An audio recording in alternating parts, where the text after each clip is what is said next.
ഒരു ഇന്ത്യൻ വംശജൻ എല്ലാവർക്കും അത്ര പരിചിതമില്ലാത്ത ഒരാൾ. പക്ഷേ നിങ്ങൾ വിശ്വസിക്കുമോ, അമേരിക്കയിലെ ഏറ്റവും വലിയ സൈനിക രഹസ്യങ്ങളിലൊന്നായ സ്റ്റെൽത്ത് ടെക്നോളജി വികസിപ്പിക്കുന്നതിൽ നിർണായക പങ്ക് വഹിച്ചത് അതുല്യനായ ഒരു ശാസ്ത്രജ്ഞനായിരുന്നു അദ്ദേഹം. അതെ, ലോകത്തെ ഞെട്ടിച്ച B2 സ്പിരിറ്റ് സ്റ്റെൽത്ത് ബോംബറുകൾക്ക് പിന്നിൽ അദ്ദേഹത്തിന്റെ ബുദ്ധി തന്നെയായിരുന്നു. ഈ B2 സ്പിരിറ്റ് ബോംബറിനെ കുറിച്ച് നിങ്ങൾക്ക് പലർക്കും കഴിഞ്ഞൊരു മാസത്തെ വാർത്തകൾ കേട്ടിട്ടുണ്ടാകും അല്ലേ? ഇറാനിലെ അതീവ രഹസ്യമായ ആണവ കേന്ദ്രങ്ങൾ ആക്രമിക്കാൻ അമേരിക്ക ഉപയോഗിച്ച അത്യാധുനിക B2 ബോംബറുകളായിരുന്നു. റഡാറുകൾക്ക് പോലും പിടികൊടുക്കാതെ മണിക്കൂറുകളോളം പറന്ന് ലക്ഷ്യസ്ഥാനം ഭേദിക്കാൻ കഴിവുള്ള ഈ വിമാനങ്ങൾ അമേരിക്കയുടെ സൈനിക ശക്തിയുടെ നട്ടെല്ല് തന്നെയാണ്. അങ്ങനെ ഒരു നിർണായക യുദ്ധവിമാനം ഉണ്ടാക്കുന്നതിൽ പങ്കുവഹിച്ച വ്യക്തിയായിരുന്നു നൊഷീർ ഗൗഡെ എന്ന് പറയുന്നത്. എന്നാൽ അദ്ദേഹത്തിന്റെ ജീവിതം അവിടെയെങ്ങും തീരുന്നില്ല. വർഷങ്ങൾ നീണ്ട അദ്ദേഹത്തിന്റെ ഈ വലിയ സേവനങ്ങൾക്കൊടുവിൽ അമേരിക്കൻ സർക്കാർ അദ്ദേഹത്തിനെ ചാരവൃത്തിക്ക് അറസ്റ്റ് ചെയ്തു.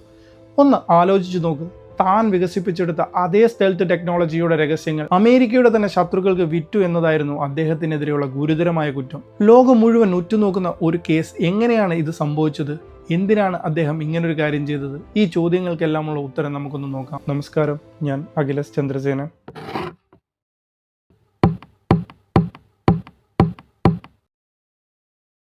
ഗൗഡെ ജനിച്ചത് 1944 അന്നത്തെ ബ്രിട്ടീഷ് ഇന്ത്യയുടെ ഭാഗമായിരുന്ന ബോംബെയിലാണ്, ഇന്നത്തെ മുംബൈ. അച്ഛനൊരു ബിസിനസ്സുകാരൻ, അമ്മ വീട്ടമ്മയും. മറ്റു സാധാരണ ഇന്ത്യൻ കുട്ടികളെ പോലെ സ്കൂളിൽ പോയി പഠിച്ചു. പക്ഷേ ഗൗഡയ്ക്ക് ചെറുപ്പം മുതലേ തന്നെ ഒരു പ്രത്യേക താല്പര്യമുണ്ടായിരുന്നു ശാസ്ത്രത്തോടും അതുപോലെ തന്നെ ടെക്നോളജിയോടും. പുതിയ കാര്യങ്ങൾ കണ്ടുപിടിക്കാനും എങ്ങനെയാണ് ഓരോ യന്ത്രങ്ങളും പ്രവർത്തിക്കുന്നതെന്ന് മനസ്സിലാക്കാനും അദ്ദേഹത്തിന് എപ്പോഴും വലിയൊരു ആകാംക്ഷയുണ്ടായിരുന്നു. അക്കാലത്തെ പരിമിതികൾക്കിടയിൽ പോലും ആ ഒരു കുട്ടി തൻ്റെ സ്വപ്നങ്ങൾക്ക് പിറകെ പോവുകയായിരുന്നു. തൻ്റെ സ്വപ്നങ്ങൾക്ക് ചിറക് നൽകാനായിട്ട് 1969 നൊഷീർ ഗൗഡെ അമേരിക്കയിലേക്ക് യാത്ര തിരിക്കുകയാണ്. അന്ന് അദ്ദേഹത്തിന് പ്രായം വെറും 25 മാത്രമായിരുന്നു. അവിടെ അദ്ദേഹം കാലിഫോർണിയ യൂണിവേഴ്സിറ്റിയിൽ നിന്ന് എയ്റോസ്പേസ് എഞ്ചിനീയറിംഗിന് ബിരുദം നേടി.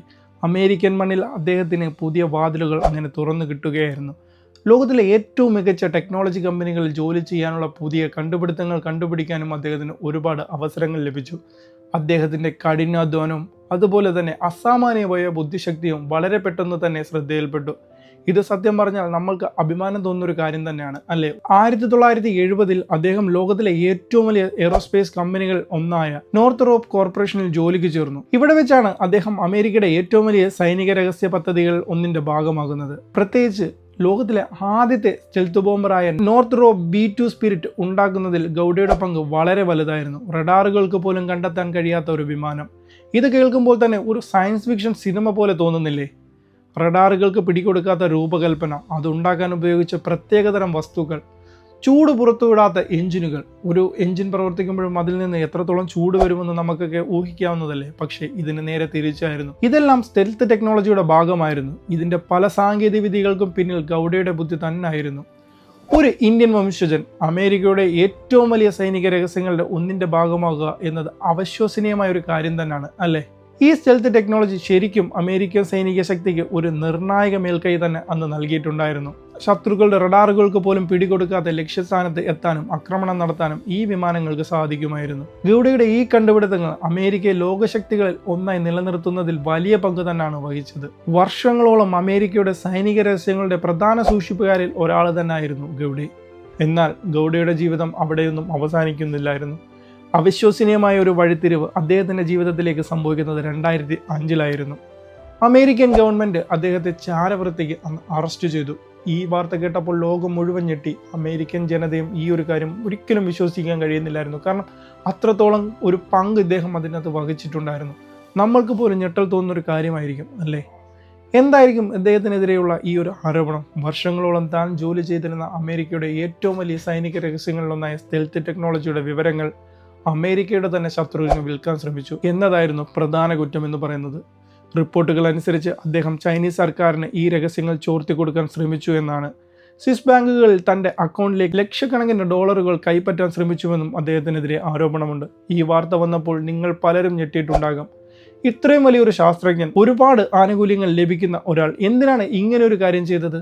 തന്റെ സാമ്പത്തിക ബുദ്ധിമുട്ടുകളായിരുന്നു ഇതിന് കാരണമെന്ന് ഗൗഡ എന്ന് പറഞ്ഞിരുന്നത്. തന്റെ പ്രോജക്റ്റുകൾക്ക് ഫണ്ട് കിട്ടാത്തതിനുള്ള സാമ്പത്തിക ഞെരുക്കമാണ് തന്നെ ഈ ഒരു വഴിക്ക് ചിന്തിപ്പിച്ചതെന്ന് അദ്ദേഹത്തിന്റെ വാദം. എന്നാൽ രാജ്യദ്രോഹത്തിന്റെ കാര്യത്തിൽ അമേരിക്കയ്ക്ക് ഒരു വിട്ടുവീഴ്ചയുമില്ലായിരുന്നു. അതൊരു വലിയ കാര്യം തന്നെയായിരുന്നു, ഒരു വലിയ കുറ്റം തന്നെയായിരുന്നു അവർക്ക്. വർഷങ്ങൾ നീണ്ട നിയമ പോരാട്ടമായിരുന്നു പിന്നീട് അങ്ങോട്ട്. ഗൗഡ താൻ നിരപരാധിയാണെന്ന് പലപ്പോഴും വാദിച്ചു. താൻ വിവരങ്ങൾ ആർക്കും കൈമാറിയിട്ടില്ലെന്നും അദ്ദേഹം പറഞ്ഞു. എന്നാൽ പ്രോസിക്യൂഷൻ അതിനെതിരെയുള്ള ശക്തമായ തെളിവുകളായിരുന്നു അന്ന് നിരത്തിയിരുന്നത്. ചൈനീസ് ഉദ്യോഗസ്ഥരുമായി അദ്ദേഹം നടത്തിയ കൂടിക്കാഴ്ചകൾ, സാമ്പത്തിക ഇടപാടുകൾ, ഇമെയിലുകൾ, ടെലിഫോൺ സംഭാഷണങ്ങൾ എന്നിവയെല്ലാം തെളിവുകളായിട്ട് അവർ നിരത്തുകയായിരുന്നു. ഒടുവിൽ 2011 ഗൗഡ കുറ്റക്കാരനാണെന്ന് കോടതി വിധിക്കുകയായിരുന്നു. അദ്ദേഹത്തിന് 32 വർഷത്തെ തടവ് ശിക്ഷയാണ് അന്ന് വിധിച്ചിരുന്നത്. ഒരുപാട് പേർക്ക് ഈ ഒരു വിധി അവിശ്വസനീയമായി തോന്നി.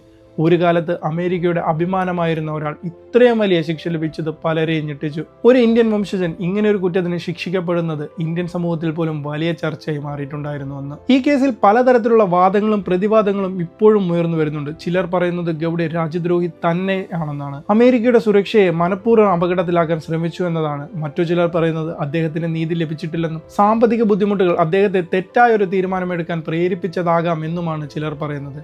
ഈ ഒരു സംഭവം അമേരിക്കൻ ചരിത്രത്തിലെ ഒരു വലിയ സുരക്ഷാ ലംഘനമായി തന്നെയാണ് നിലനിൽക്കുന്നത് ഇന്നും. ഇപ്പോഴും ഗൗഡ ജയിലിൽ ശിക്ഷ അനുഭവിക്കുകയാണ്. ഒരു കാലത്ത് ലോകത്തിലെ ഏറ്റവും മികച്ച സൈനിക ടെക്നോളജികൾ വികസിപ്പിച്ചെടുത്ത ഒരാൾ, അമേരിക്കയുടെ ഏറ്റവും വലിയ രഹസ്യങ്ങളുടെ കാവൽക്കാരനായി നിന്ന ഒരാൾ ഇന്ന് തടവറയിൽ കഴിയുന്നത് എന്നത് ദുരന്തം തന്നെ ഒരു കാര്യമാണ്. നിങ്ങളൊന്ന് ആലോചിച്ച് നോക്കാമോ, എത്ര വലിയൊരു ജീവിതമാണ് അദ്ദേഹം നഷ്ടമാക്കി കളഞ്ഞതെന്ന്. അദ്ദേഹത്തിന്റെ കണ്ടുപിടുത്തങ്ങൾ ലോകത്തിന് വലിയ സംഭാവനകൾ നൽകിയിട്ടുണ്ട്. എന്നിട്ടും അദ്ദേഹത്തിന്റെ ജീവിതം ഇങ്ങനെ ഒരു വഴിത്തിരിവിലേക്ക് എത്താൻ ഇടയാക്കിയത് എന്തുകൊണ്ടാണ്? ഈ കഥകൾ നമ്മളെ ഒരുപാട് കാര്യങ്ങൾ ഓർമ്മിപ്പിക്കുന്നുണ്ട്. സാമ്പത്തിക ബുദ്ധിമുട്ടുകൾക്ക് തെറ്റായ തീരുമാനങ്ങൾ ഒരു വ്യക്തിയുടെ ജീവിതത്തെ എങ്ങനെ മാറ്റിമറിക്കാമെന്നും ഇത് കാണിച്ചു തരുന്നുണ്ട്.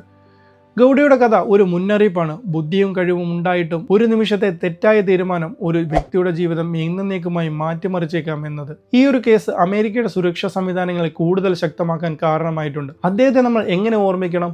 സ്റ്റെൽത്ത് ടെക്നോളജിയുടെ പിതാക്കന്മാരിൽ ഒരാളായിട്ടോ അതോ അമേരിക്കയുടെ രഹസ്യങ്ങൾ വിൽക്കാൻ ശ്രമിച്ച ഒരു രാജ്യദ്രോഹിയായിട്ടാണോ നമ്മൾ അദ്ദേഹത്തെ കാണേണ്ടത്? പക്ഷേ ഒന്നുറപ്പാണ്, അദ്ദേഹത്തിന്റെ കഥ അമേരിക്കൻ ചരിത്രത്തിലെ ഒരു സുപ്രധാന സംഭവമായിട്ട് എന്നും ഓർമ്മയിൽ തന്നെ നിലനിൽക്കും.